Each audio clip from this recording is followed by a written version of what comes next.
विज्ञान और प्रौद्योगिकी स्टैंडर्ड 9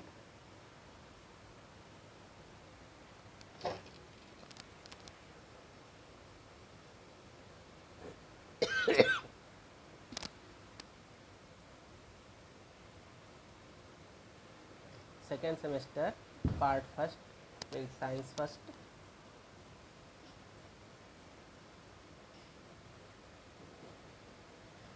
प्रकरण 11 प्रकाश का परावर्तन।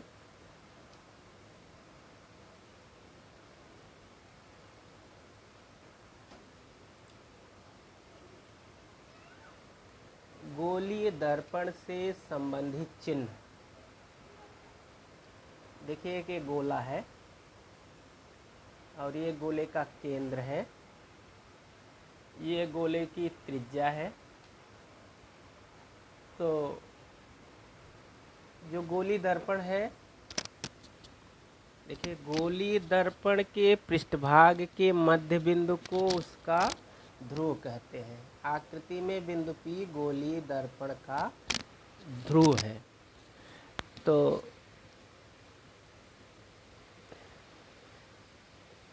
गोली जो है, गोली दर्पण कांच के खोखले गोले से काटा जाता है। देखिए इतना ऐसे काट लिया गया है या ऐसे। तो ये जो कटा वाला भाग है यही गोली दर्पण है। और तो ये जहाँ लाइन खींची गई है उसके मध्य पे जब बिंदु लेंगे ना तो वही दर्पण का ध्रुव होता है। तो ये गोली दर्पण, इसका मध्य बिंदु और यही गोली दर्पण का ध्रुव है। इसको P अक्षर से दिखाते हैं। वक्रता केंद्र, सेंटर ऑफ कर्वेचर। गोली दर्पण जिस गोले का भाग होता है उस गोले के केंद्र को वक्रता केंद्र कहते हैं। तो जब ये गोले का केंद्र है तो यही गोलीय दर्पण का भी वक्रता केंद्र है।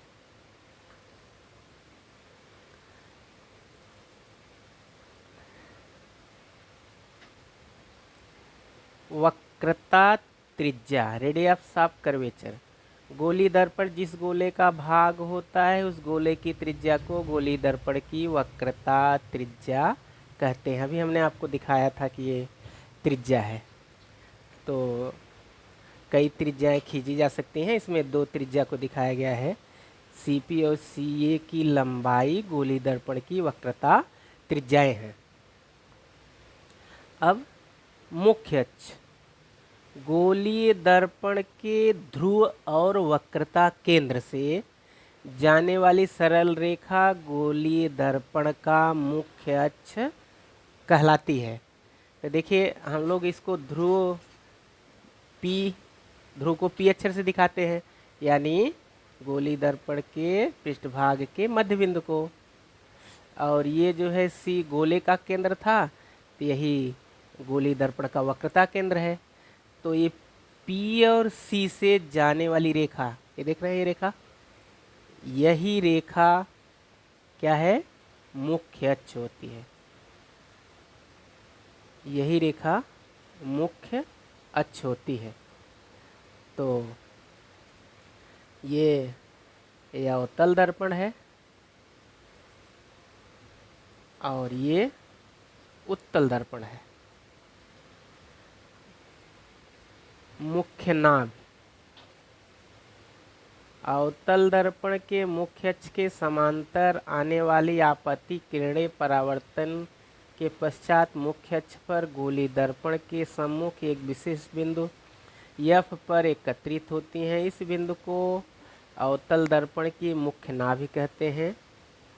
उत्तल दर्पण के मुख्य अक्ष के समांतर आने वाली आपातित किरणें परावर्तन के पश्चात दर्पण के पीछे मुख्य अक्ष के एक विशिष्ट बिंदु से आती हुई प्रतीत होती है। उस बिंदु को उत्तल दर्पण की मुख्य नाभि कहते हैं। तो यह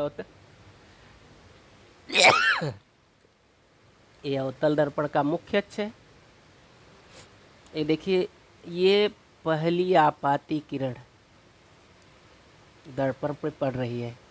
ये दर्पण पे पड़ने वाली किरण का निशान है।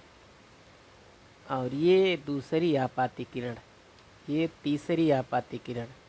एक आध किरण यहाँ से मुख्य अक्ष से भी जाती हैं। ये ऐसे कई किरणें दर्पण पर पड़ रही हैं। आपको पता है, दर्पण पड़ने के बाद उसका पृष्ठभाग ऐसा होता है कि वो किरणों को वापस लौटा देता है। वापस लौटने वाली किरणों को ही परावर्तित किरण कहते हैं। तो ये पहली किरण को देखिए, ये आपाती किरण तो इधर से लौट रही है और एफ से होके जा रही है। ये दूसरी किरण आपाती किरण, ये दूसरी परावर्तित किरण, ये भी एफ से। ये तीसरी आपाती किरण और ये तीसरी परावर्तित किरण, ये भी एफ से होके जा रही है। ये चौथी आपाती किरण, अब ये परावर्तित किरण एफ से होके ही जा रही है। ये अगली आपाती किरण, फिर ये परावर्तित किरण, ये अगली आपाती किरण, ये परावर्तित किरण। यानी सारी जो है आपाती किरणें एक ही बिंदु पर एकत्र हो रही हैं, और वह बिंदु कौन है? एफ है। वह बिंदु एफ है। तो यही जो है अवतल दर्पण की मुख्य नाभि है। अवतल दर्पण की मुख्य नाभि। अब उत्तल दर्पण में देखिए, ये उत्तल दर्पण है, इधर तो जो तीर का निशान है उधर लेप किया गया है, और दूसरा वाला भाग जो है वो चमकदार है, उसी पे प्रकाश की किरणें पड़ती हैं। तो देखिए, ये पहली आपाती किरण या इधर से लौट रही है परावर्तित किरण, ये आपाती किरण ये इधर से लौट रही है, ये आपाती किरण ये परावर्तित किरण, आपाती किरण परावर्तित किरण, आपाती किरण परावर्तित किरण, ये आपाती किरण ये परावर्तित किरण। आपने देखा कि अवतल दर्पण में तो सारी आपाती किरणें एक विशिष्ट बिंदु से होकर गई, मतलब मिली, एकत्रित हुई। लेकिन यहाँ देखिए, यहाँ तो एक सब सब दूर दूर चली जा रही हैं, मिल ही नहीं रही हैं। लेकिन अगर लौटने वाली, ये लौटने वाली है परावर्तित किरण है, इसको पीछे बढ़ाइए, या ये दूसरी वाली भी परावर्तित किरण को पीछे बढ़ाया, ये तीसरी वाली आपाती किरण को भी पीछे बढ़ाया, ये अगली आपाती किरण इसको पीछे बढ़ाया, ये आपाती किरण यहाँ पीछे बढ़ाया, ये आपाती किरण यहाँ पीछे बढ़ाया। यानी उत्तल दर्पण में परावर्तित किरणों को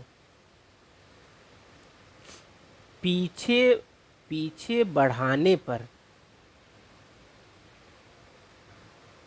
वो मिलती हैं, या ये कहिए कि ये किसी विशिष्ट बिंदु से, एक ही बिंदु से लौटती हुई प्रतीत होती हैं, या कहिए कि आपाती किरण को पीछे बढ़ाने पर मिलती हैं, या ऐसा कह सकते हैं कि आपाती किरणें किसी विशिष्ट बिंदु से आती हुई प्रतीत होती हैं, वास्तव में नहीं आती।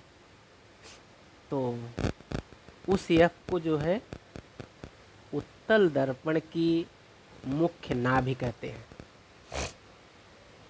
अब नाभ्यांतर, गोली दर्पण के ध्रुव और मुख्य अक्ष के मुख्य नाभि के बीच की दूरी को नाभ्यांतर कहते हैं। ध्रुव P है और मुख्य नाभि F है, तो इन दोनों के बीच की दूरी को, यानी F से लेके P तक, इसी को नाभ्यांतर कहते हैं। वो स्मॉल f है यहाँ, कैपिटल नहीं। यहाँ देखिए, ये ध्रुव और ये मुख्य नाभ, तो P से F तक की जो दूरी है, या ये कहिए F से P तक की जो दूरी है, उसी को क्या कहते हैं? नाभ्यांतर कहते हैं। और इसकी एक विशेषता है, ये नाभ्यांतर जो है वक्रता त्रिज्या का आधा होता है। नाभ्यांतर वक्रता त्रिज्या का आधा होता है। और यहाँ एक चीज़ और देखना है कि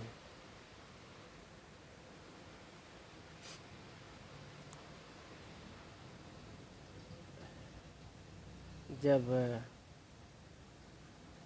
परावर्तित किरणें वास्तव में मिलती हैं तो यहाँ वास्तव में मिल रही हैं, यहाँ मिलती हुई प्रतीत हो रही हैं।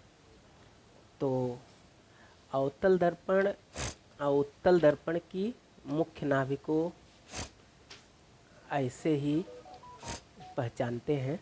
और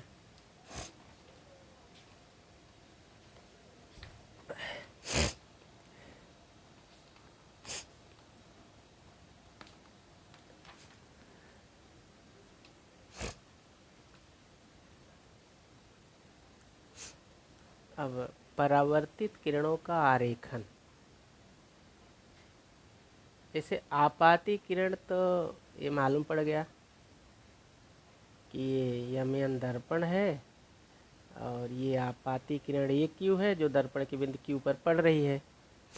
तो परावर्तित किरण कैसे दिखाते हैं, आप कैसे इसमें दिखाएंगे? तो सबसे पहले तो आपाती किरण जिस बिंदु पे पड़ रही है वहीं से एक लंब रेखा खींच देंगे, और इसी को अभिलंब कहते हैं। ये आपाती किरण और अभिलंब के बीच में जो कोण बनेगा, उतने ही माप का कोण इस दूसरे साइड में बना देंगे। बनाने के लिए एक किरण खींचनी पड़ेगी।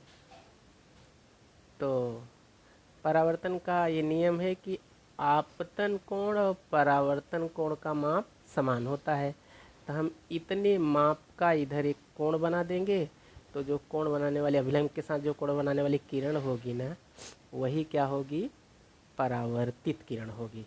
यहाँ से देखिए और क्लियर होगा। गोली दर्पण यमयन के बिंदु क्यू पर ये क्यू आपातित किरण है, हमने बताया। ये गोली दर्पण यमयन है और ये क्यू जो है आपातित किरण है जो दर्पण के क्यू बिंदु पर पड़ रही है।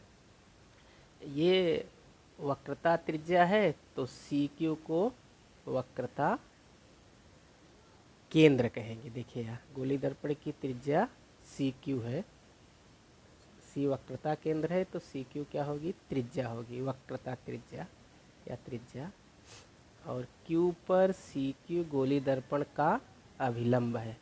ये भी हमने बताया आपको, क्यू से जो लंब खींचेंगे तो यही सी क्यू अभिलंब है।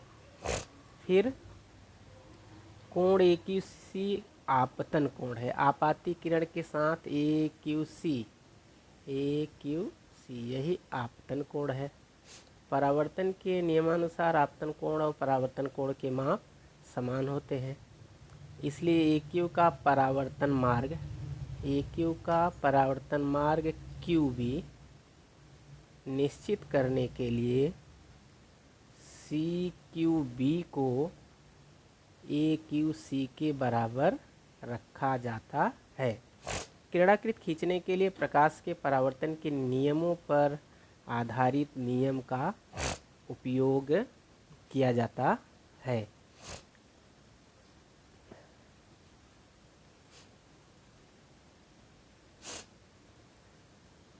तो पहला नियम है, यदि आपाती किरण मुख्य अक्ष के समांतर हो तो परावर्तित किरण मुख्य नाभ से होकर जाती है। इसमें डायग्राम बहुत ही ज़रूरी होता है, बिना डायग्राम के इसमें काम नहीं चलता।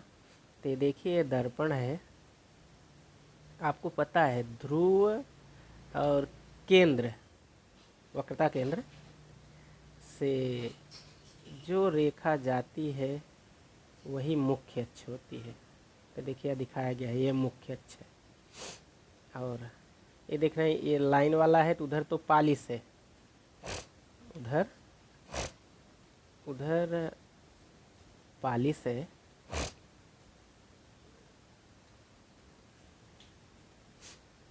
और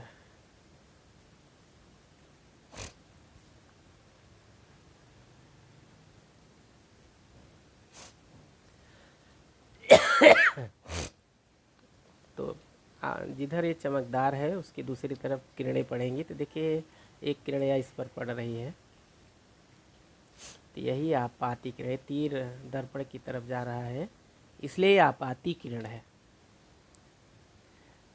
अगर आपत्ति किरण को रेल की एक पटरी माने तो मुख्य अक्ष को दूसरी पटरी, तब ये दोनों समांतर हुए ना। वही लिखा है आपाती किरण मुख्य अक्ष के समांतर होते हैं, या आपाती किरण मुख्य अक्ष के समांतर है। तो परावर्तित किरण को आप किधर से दिखाएंगे? नाभि से। ये देख रहे हैं, एफ से जाते हुए दिखाना पड़ेगा। ये लौटने वाली बाहर की तरफ किरण है। डायग्राम के समय ध्यान देना होगा।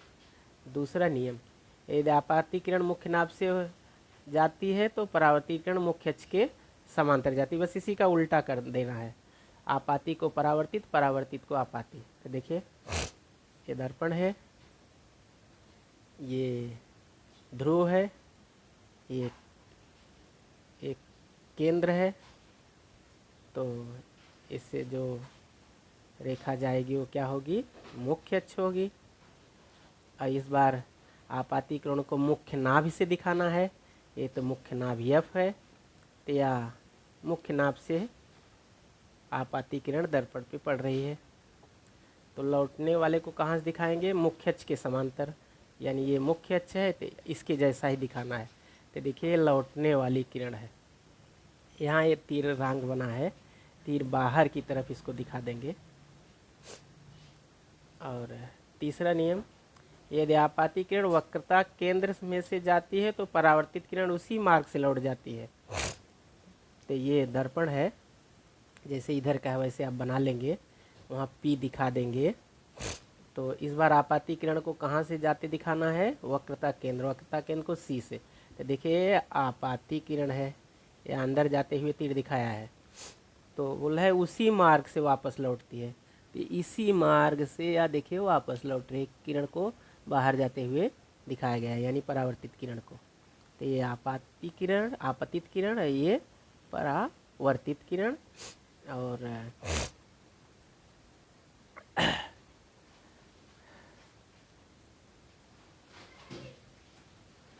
बंद करिए बाबू।